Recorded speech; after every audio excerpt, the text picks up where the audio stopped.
While shepherds kept their watching o'er silent flocks by night, behold, throughout the heavens there shone a holy light. Go tell it on the mountain, over the hills and everywhere. Go tell it on the mountain. Hello and welcome. This is the 1 Year Bible Study where we read the Bible each day in chronological order. The list of Bible verses to read today are in the description. They are also posted on Telegram and the X community every day. The audio reading of each day's verses are posted to Rumble, X, and Spotify. Head over to oneyearstudy.org for links and references. And here is today's reading. Day 23, January 23rd. Today we're going to go through Job chapters 15 through 18. Then Eliphaz the Temanite replied, "Would a wise person answer with empty notions or fill their belly with the hot east wind? Would they argue with useless words, with speeches that have no value? But you even undermine piety and hinder devotion to God. Your sin prompts your mouth. You adopt the tongue of the crafty. Your own mouth condemns you, not mine. Your own lips testify against you. Are you the first man ever born? Were you brought forth before the hills? Do you listen in on God's counsel? Do you have a monopoly on wisdom? What do you know that we do not know? What insights do you have that we do not have? The gray-haired and the aged are on our side, men even older than your father. Are God's consolations not enough for you, words spoken gently to you? Why does your heart carry you away, and why do your eyes flash, so that you vent your rage against God and pour out such words from your mouth?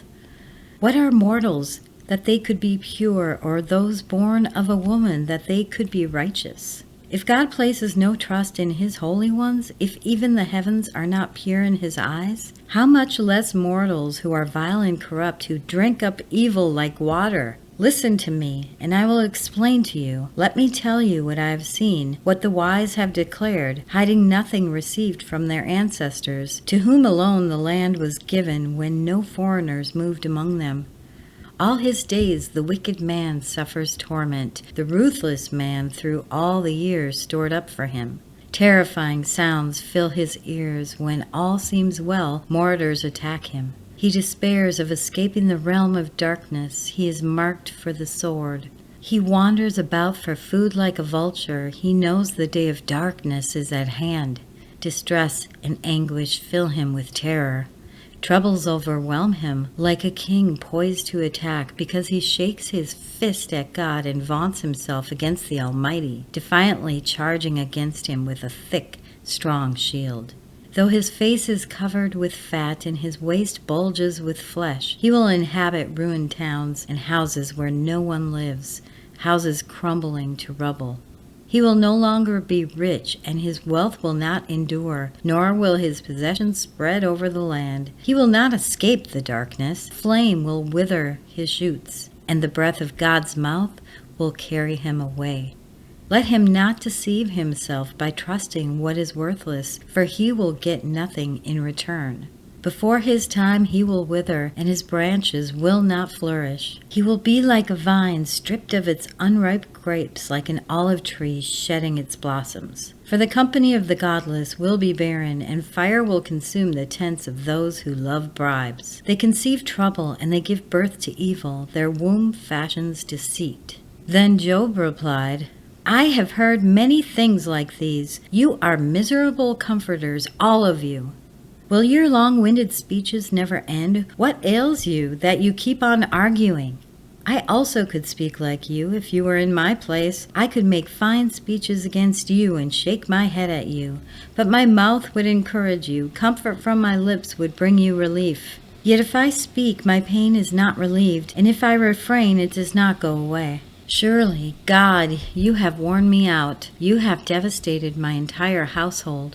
You have shriveled me up, and it has become a witness. My gauntness rises up and testifies against me. God assails me and tears me in his anger and gnashes his teeth at me. My opponent fastens on me his piercing eyes. People open their mouths to jeer at me. They strike my cheek in scorn and unite together against me. God has turned me over to the ungodly and throws me into the clutches of the wicked. All was well with me, but he shattered me. He seized me by the neck and crushed me. He has made me his target. His archers surround me. Without pity, he pierces my kidneys and spills my gall on the ground. Again and again he bursts upon me. He rushes at me like a warrior. I have sewed sackcloth over my skin and buried my brow in the dust. My face is red with weeping, dark shadows ring my eyes. Yet my hands have been free of violence, and my prayer is pure. Earth, do not cover my blood. May my cry never be laid to rest. Even now my witness is in heaven, my advocate is on high. My intercessor is my friend as my eyes pour out tears to God. On behalf of a man, he pleads with God as one pleads for a friend. Only a few years will pass before I take the path of no return. My spirit is broken, my days are cut short, the grave awaits me. Surely my mockers surround me, my eyes must dwell on their hostility. Give me, O God, the pledge you demand. Who else will put up security for me? You have closed their mind to understanding. Therefore, you will not let them triumph. If anyone denounces their friends for reward, the eyes of their children will fail. God has made me a byword to everyone, a man whose face people spit. My eyes have grown dim with grief. My whole frame is but a shadow. The upright are appalled at this. The innocent are aroused against the ungodly. Nevertheless, the righteous will hold to their ways, and those with clean hands will grow stronger. But come on, all of you, try again. I will not find a wise man among you. My days have passed, my plans are shattered, yet the desires of my heart turn night into day. In the face of darkness, light is near. If the only home I hope for is the grave, if I spread out my bed in the realm of darkness, if I say to corruption, you are my father, and to the worm, my mother, or my sister, where then is my hope? Who can see any hope for me? Will it go down to the gates of death? Will we descend together in the dust? Then Bildad the Shuhite replied, When will you end these speeches? Be sensible, and then we can talk. Why are we regarded as cattle and considered stupid in your sight? You who tear yourself to pieces in your anger, is the earth to be abandoned for your sake? Or must the rocks be moved from their place?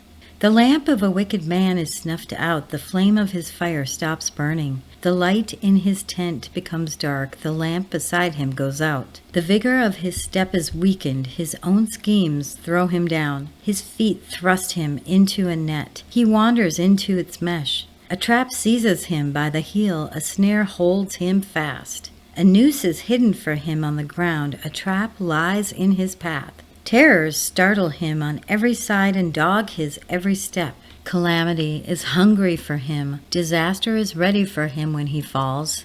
It eats away part of his skin. Death's firstborn devours his limbs. He is torn from the security of his tent and marched off to the king of terrors. Fire resides in his tent. Burning sulfur is scattered over his dwelling. His roots dry up below and his branches wither above. The memory of him perishes from the earth. He has no name in the land.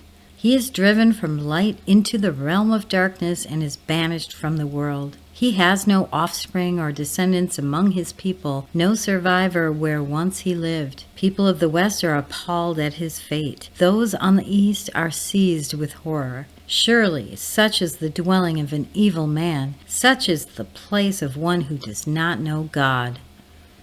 And that concludes today's reading. If you have thoughts to share or questions to ask, we do fellowship in Telegram and on the X community for the Chronological Bible Study. You can find links to those in the description. I really encourage everyone to ask questions. Don't hold back.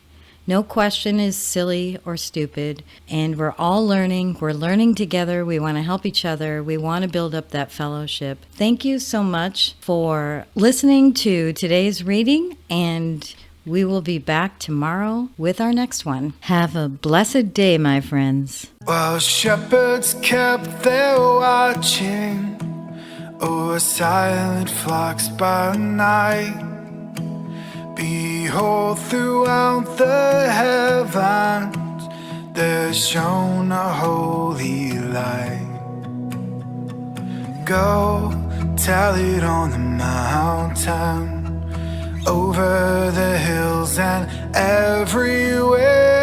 Go tell it on the mountain that Jesus Christ is born.